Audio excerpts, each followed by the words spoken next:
Welcome to the banker lamp. Please enjoy the video. You start right away. Power on the Kechaoda and unlock the screen. This ensures settings responds. Once done, open settings via the gear icon or swipe down the quick panel and tap the gear. You do this because flight mode is controlled in system settings, not within apps. Make sure you note whether the phone shows a status bar airplane icon that confirms flight mode is active. Now proceed to the connectivity controls to change the state. You now navigate to the connectivity section, usually labeled Network and Internet or Connections, because that groups all radios together. Once inside, scan for airplane mode or flight mode. It appears as a toggle or switch. Tap the toggle to switch it off. Doing so re-enables cellular, Wi-Fi, and Bluetooth radios.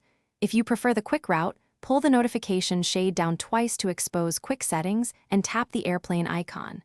After toggle, you finish by confirming the change. Look at the status bar for signal bars, Wi-Fi, or Bluetooth icons. This proves radios are back on. If those icons fail to appear within about 30 seconds, reboot the Kechaoda. A restart often clears temporary radio locks. If rebooting doesn't help, check the SIM card seating or use settings system, reset network settings as a last step. This restores radio configs without erasing personal files. That one troubleshooting tip solves most stubborn cases.